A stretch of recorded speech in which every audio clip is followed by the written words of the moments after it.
Gemini, ito yung kabuuan ng November mo. So, tignan na natin ano ba itong mga posibleng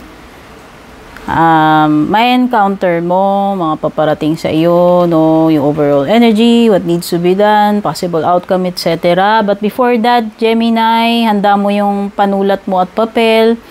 Ibibigay ko sa iyo lucky day and numbers mo. Pwede mong i-rewind or i-pause. Okay? So, gawin mo kung anong gusto mo, Gemini. Ito yung lucky day mo, Friday. Lucky numbers mo, 17, 16, 35, 19, 31, at saka 56.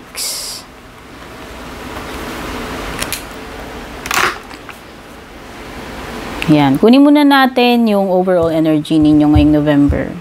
Hello, I'm Purple Teen nga pala. And for those na bago, please don't forget to subscribe sa aking YouTube, like and follow na rin po yung ating Facebook, Instagram, TikTok. Send lang po kayo ng private message sa Purple Teen Facebook page. Yung link at details na kailangan nyo nasa description. Para yan po sa mga gustong mag-inquire or mag-book ng personal reading. So, this is just a collective reading. Pwedeng mag-resonate, pwedeng hindi. Take only what resonates.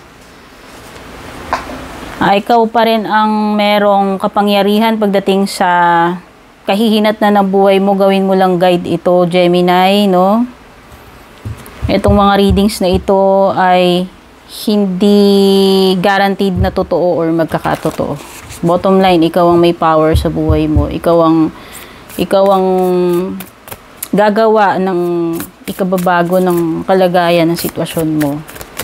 Overall energy mo, Gemini, November. Ay, desert passage. Trust there's a divine plan. Okay, so possible na pagdaraanan mo ito. Kung ano man itong tinutukoy ng card na to, Gemini, itong November. Pero kasi ito ay part ng divine plan para sa iyo, Gemini. No?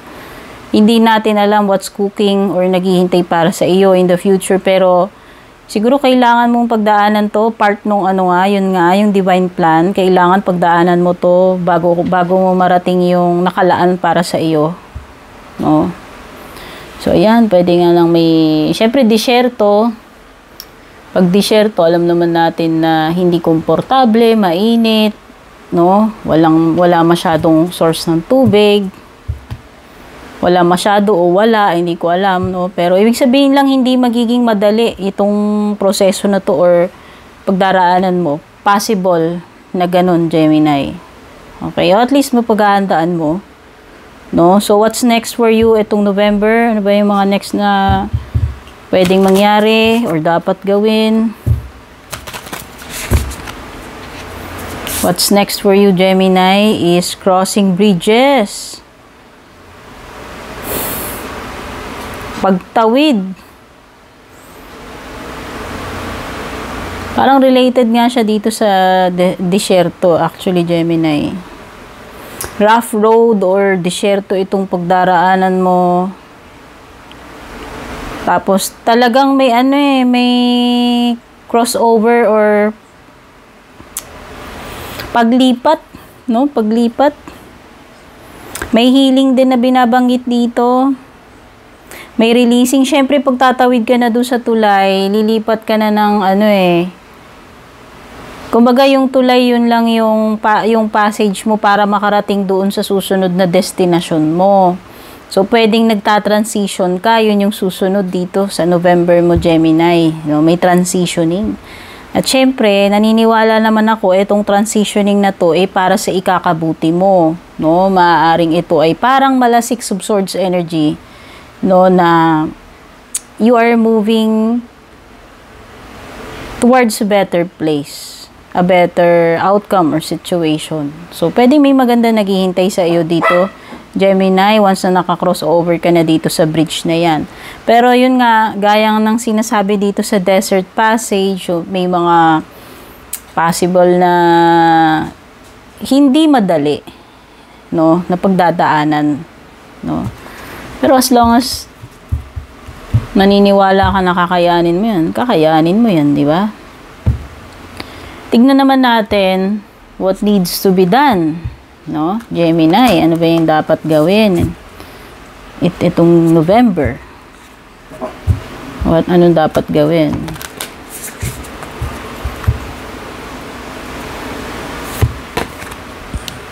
Clear out the clutter, Gemini. May mga dapat na talagang i-bye-bye, i-let go, linisin. No, at mukhang itong November na yon, bukod sa tumatawid ka na papunta sa better place, is nag-get rid ka na rin ng mga dapat nang i-get rid. Whether this is mga bagay o hindi bagay, tao, sitwasyon, no? Kung ano man ito na dapat mong i-declutter. No? Kasi pwedeng may mga nag-accumulate na dito sa iyo, Gemini, na syempre, di ba, pagka naipon na, pwedeng puno na, kailangan ng bawasan. Luma na, kailangan, hindi na, pwedeng sira na, luma na, hindi na nag-work, tapon na. Basta ganun, yun yung kailangan mong gawin itong November. Kailangan mong maglinis, mag-dispose, mag-declutter, mag-let go, no? Kung ano man yung mga dapat mong i-declutter. Okay? So, ano naman yung possible outcome para sa iyo itong November? Gemini.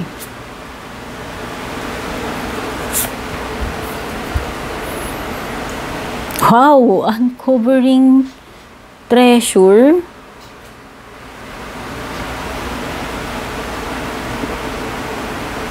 Okay.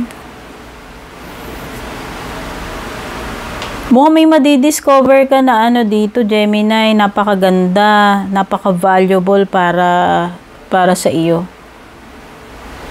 Magiging very valuable para sa iyo. Sa tingin ko parang may contribution yung pagde-declutter dito. Kasi syempre, di ba, pag nag-get rid tayo ng mga energies na nag-accumulate na hindi na dapat nag-i-stay sa atin. Kumbaga parang yun na nga, natatanggal na yung mga dapat tanggalin, and then magkakaroon na ng ng opening, or magkakaroon na ng space para doon sa mga bagong paparating sa iyo. At dahil dyan, kung magagawa mo itong decluttering na ito, Gemini, whether material yan o hindi, no, mag-giveaway yun para makuha mo or dumating sa iyo yung mga yung mga bagong grasya, no? At mukhang merong ma-uncover ka, Gemini. Okay? Okay, parang may pumasok sa isip ko na no? So, kasi dito, yung overall energy mo, Gemini, so related yung overall energy mo dito sa possible outcome mo. Diba, meron kang transitioning dito, may mahirap na passage, no? Yun yung sinasabi ko, na kailangan mong pagdaanan yun, yung disyerto na yan, yung difficult situation na yan. In preparation doon sa divine plan, kasama yan part ng divine plan para sa iyo yan. And yung magiging outcome mo is ma-uncover mo doon treasure, no? So, sabihin na natin, hindi madali yung babaybayin mo, pero yung naghihintay sa iyo, doon sa kabilang side, pagtawid mo nitong tulay, once na nadaanan mo na yung desert na yan, maganda, treasure, ayan. Precious, di ba? No? Beneath the surface lies great bounty. Okay, so pwedeng pangit yung pinagdaraanan mo, pero yung magiging destination mo maganda, no? Magiging napakaganda para sa iyo, very priceless, kumbaga. Priceless yung magiging reward nitong desert passage na pinagdadaanan mo. Itong initiation na yan. Okay? Sabi ko na you are transitioning into something better. Kumbaga, tiis ganda. Tiis ganda ka muna dito sa desert passage. Mahirap, no? Pero makipot, mahirap. Pero pagdating dito sa dulo mo, yung outcome ng November, maganda yung aanihin mo O, diba? Ang ganda naman, Gemini. Nakaka-inspire. Tignan pa natin, Gemini, ano pa yung mga ibang posibleng energies surrounding you or mga paparating sa iyo ngayong November. Ganda naman, Gemini. O, yun yung reward ng pagdaan mo dito sa desert passage. Kung nahirapan ka dyan. O, may divine plan talaga eh. Kaya diba, importante itatrust natin yung divine plan. Push lang ng push. Go, ano lang. Try lang ng try.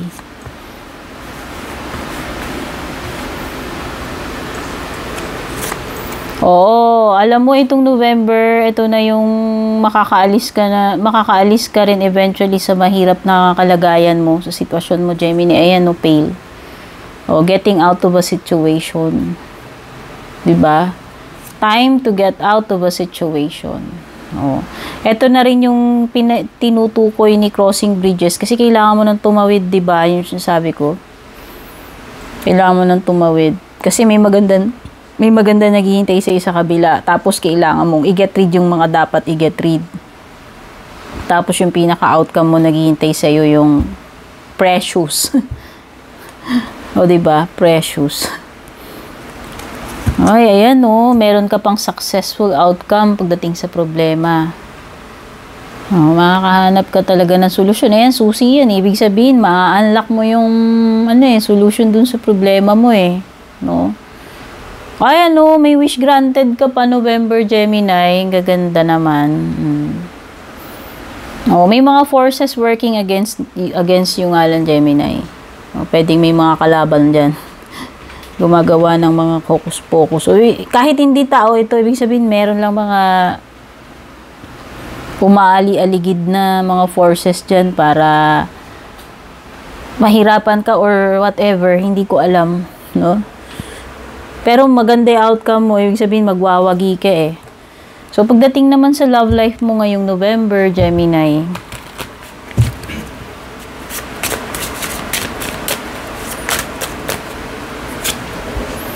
Destiny. Alam mo, kanina lang, Gemini, earlier, nire-research ko what's the difference between fate and destiny. Tapos, ito yung card na lumabas sa iyo. Ang fate is something na hindi mo maiilagan, Gemini. Pero ang destiny, pwede mong baguhin yung destiny mo. O, diba? Halimbawa, ito. Nung bata ka, gusto mo maging doktor. Pero as you get older, nagbago. Biglang gusto mo na maging pare. And eventually, naging pari ka. Yun yung destiny. No? Pero pag sinabi mong fate, kahit na anong gawin mong kuskus, balungos, burahin mo, talagang doon ka pupunta.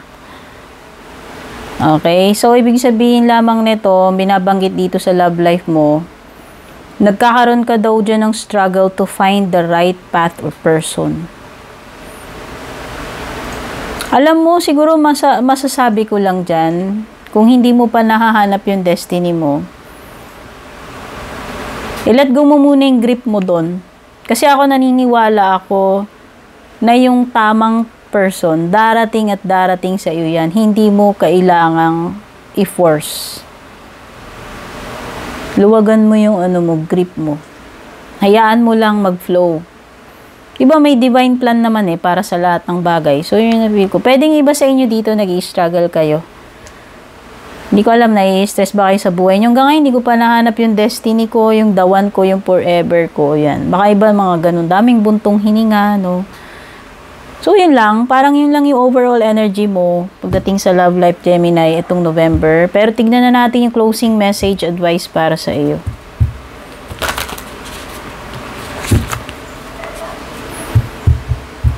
Malay mo naman kasi, Gemini, yung mata mo naka-fixate or yung imagination mo naka-fixate sa, yun nga, yung tinutukoy mo na destiny, pero yung pala, yung fate mo iba. No? Malay mo. Minsan, minsan dapat nating i-let go yung mga expectations natin kasi meron talaga nakalaan na maganda para sa iyo. Mapapansin mo naman the more na kinikrave mo yun, tapos hindi naman napupunta lagi, baka talagang hindi ukol, no? So, yung closing message advice para sa iyo is Spider Spirit, Gemini. Make your dreams real! Maganda yung mga dreams, pero para magkatotoo itong mga dreams na to, kailangan natin ng effort, Gemini. Diba? Ibig sabihin lang yan, you have every opportunity, Gemini, to make your dreams come true. Everything is possible as long as you believe na na itong mga dreams mo na ito, pwede mong makamtan. Nasa sa iyo, Gemini. Diba? So, sana nagustuhan mo itong November reading mo. Gemini, don't forget to like and share. Thank you so much for being here. Take care and God bless.